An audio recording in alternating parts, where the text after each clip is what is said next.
Eu te amo, Jesus. Se tem um cara que eu sou fã, é de Jesus Cristo. E eu gosto sempre de falar para as pessoas, né? Começar a falar da Bíblia para as pessoas, sempre pela história de Cristo. E também ensino as pessoas, né? E oriento que as pessoas leiam a Bíblia pelos evangelhos. Porque, cara, entender a história de Cristo é você entender a Bíblia inteira. Pensa só, Jesus Cristo foi um cara que veio para a humanidade, enviado por Deus. Cara, ele mudou um calendário. Consegue entender isso? Existe antes de Cristo e depois de Cristo. Será que esse cara era pouca coisa? Esse cara é simplesmente a personificação de Deus na Terra. E é muito louco entender isso, porque antes de Jesus não existiu nada parecido. E após Jesus, nada de semelhante apareceu na Terra até os dias de hoje. E eu queria falar um pouco e contar alguns milagres de Jesus, mas para isso entender, né? Entender por que Jesus fez alguns milagres aqui na Terra. A Bíblia enumera em torno de 35 milagres que Jesus aqui na sua vinda na Terra ele fez. E eu tenho certeza, tá? Eu tenho certeza que a Bíblia não enumerou todos, não. Deve ter muito mais do que isso. E o que me fez pensar é por que Jesus realizava aqueles milagres.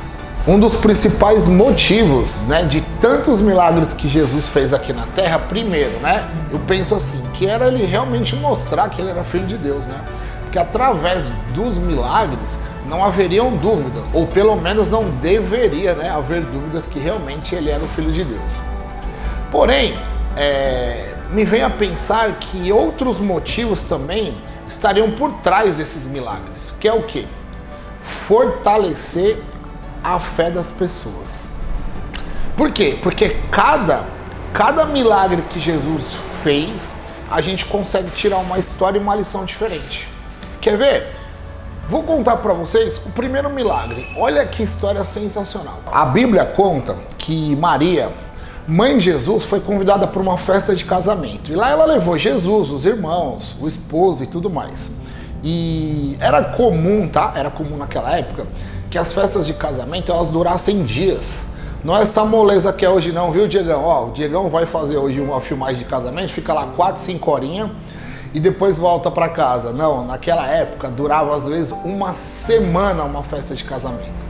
Maria estava lá com Jesus e os irmãos nessa festa de casamento e de repente acontece uma catástrofe. E por que eu falo catástrofe? Você imagina só, qual que era a bebida da época? Era vinho para servir os convidados. E de repente acabou o vinho. Ó, aquilo podia ser uma catástrofe, né? Por quê? Porque era como você tá numa festa de casamento aqui, acabar a bebida, acabar a água, acabar o refrigerante, acabar os doces. Era constrangedor e humilhante para os donos da festa, principalmente para os noivos, que as pessoas, os convidados, ficassem sem vinho. Era muito sério, era quase uma humilhação. E aí, Maria, mãe de Jesus, já sabendo dos poderes que Jesus tinha, ela aborda Jesus e pede. Jesus dá um jeito, o vinho da festa acabou. Ele estava meio relutante ali no início, enquanto a mãe dele pedia para que ele fizesse aquele milagre, até que ele cedeu. E olha o que ele fez. Existiam talhas, como se fossem coxos de água, e as pessoas ali as lavavam as mãos e os pés antes de entrar no local. Jesus pediu para que trouxesse as talhas cheias de água e ele transformou aquilo em vinho. E aí as pessoas que estavam ali ficaram surpresas e tal, e aí eles levaram esse vinho para o chefe. O chefe, quando provou esse vinho, disse assim: esse só não é um vinho, como é o melhor vinho que eu já provei. Então, sirvam esse vinho imediatamente. E ele salvou uma festa de casamento. Eu já contei aqui algumas experiências que aconteceram na minha vida, na vida de pessoas próximas, onde Deus cuidou de detalhes, coisas pequenas, que pareciam bobas para algumas pessoas, mas que para mim e para outras pessoas fizeram toda a diferença. Então Deus é cuidadoso e Ele cuida de detalhes. Vamos lá para o segundo milagre de Jesus? Ó, a gente está tentando imaginar aqui a história, né? Pensa só, várias pessoas numa festa, todas presenciaram um milagre, né? E aquilo que? Aquela notícia correu, né? Imagina. Com certeza aquelas pessoas saíram falando: pô, tem um cara aí que faz milagre, tem um cara aí que transformou água em vinho. E aí essas pessoas começaram a ficar interessadas e querer saber mais quem era Jesus, né? E aí diz que chega, depois de alguns dias ali, na mesma região, tá? Chega um oficial de uma guarda que tinha um filho dele doente, né? E ele chega lá: Jesus, eu venho aqui te implorar, te pedir que o Senhor cure o meu filho está muito doente, está prestes a morrer. E aí Jesus fala assim: mas como eu vou curar o seu filho, né? Se o seu filho nem aqui está. A fé era tanta desse homem que ele usou um exemplo dele. Ele falou assim: eu também sou um líder, eu também sou um chefe, a minha palavra ela tem peso. Se o Senhor disser apenas uma palavra que eu leve para ele, com certeza ele será curado. Olha a fé que esse homem colocou em Jesus.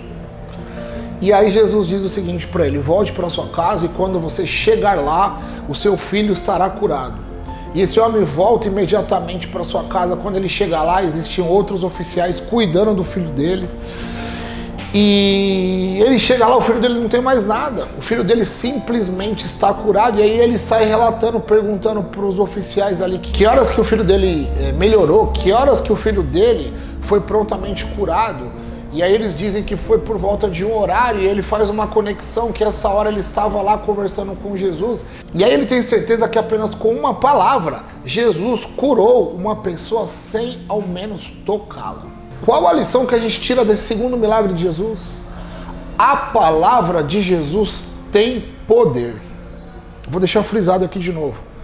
A palavra de Jesus tem poder. Até os nossos dias de hoje, a gente vê isso acontecendo dentro de igrejas, dentro de templos sagrados, que quando é dito está curado em nome de Jesus, muitas pessoas voltam a andar, voltam a enxergar, voltam a ter a sua saúde de volta. Por quê? Porque a palavra dele tem poder.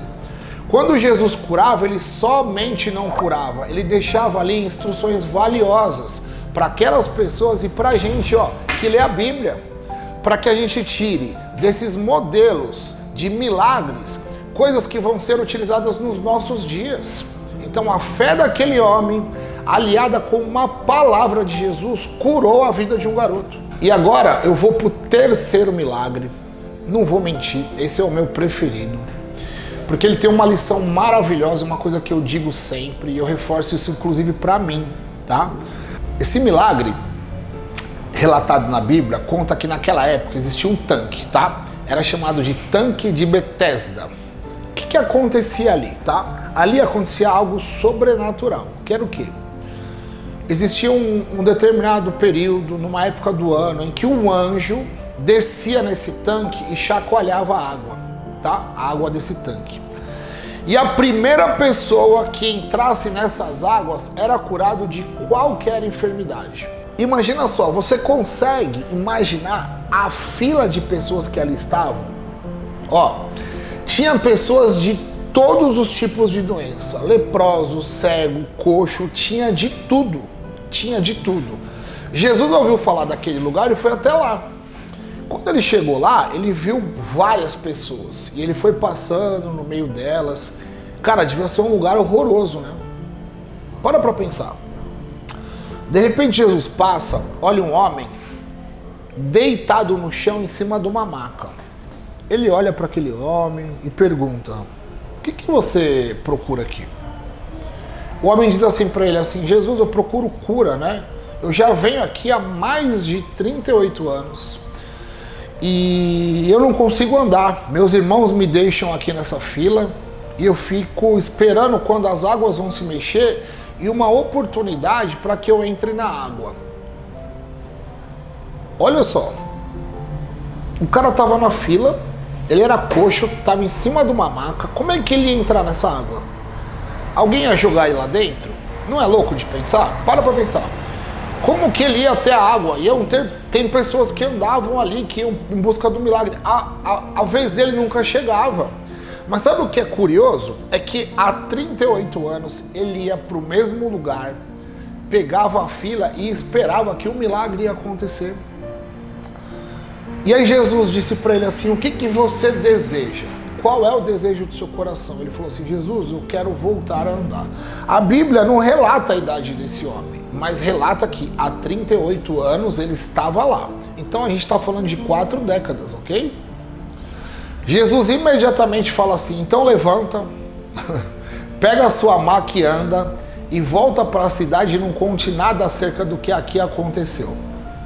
E esse homem imediatamente joga a maca nas costas e ele anda e recebe o milagre de Jesus. Cara, eu imagino a felicidade, a alegria que esse homem não sentiu. E qual que é a grande lição que eu consigo ver nessa história? O tempo do Senhor não é o mesmo tempo que nós, né? Aquele homem tinha fé, só que olha só, demorou 38 anos para ele ser curado. E aí eu vejo hoje, a gente vivendo uma geração mimada que ela quer tudo para ontem. Faz uma oração, vai na igreja, joelha e ele já quer o milagre na hora. E Deus sabe a hora do seu milagre. E Deus sabe a hora que ele vai agir na sua vida. E ele está esperando que só você não desista, que você continue nos caminhos dele, que você o busque de todo o coração, porque uma hora o seu milagre chega. Pode ser que não chegue hoje, pode ser que não chegue amanhã, pode ser que não chegue a semana que vem, pode ser que não chegue daqui a um ano, mas se ele prometeu, ele vai cumprir. Lembra da primeira história? Ele cuida de detalhes quando ele cuidou do vinho, tá? Uma palavra dele é capaz de mudar toda uma história, é capaz de salvar uma vida. E aí na hora que ele quiser, no tempo dele, com certeza ele promove a cura, o milagre, o que você está buscando na sua vida. Então não desista. Deus está aí para você, para mim, para todo mundo. Essas histórias são incríveis, tá? Se você puder, leia os 35 milagres que Jesus fez. Medite acerca de cada um deles e tire para você as suas experiências, a sua interpretação de como você pode cada vez estar mais perto desse cara que te amou primeiro.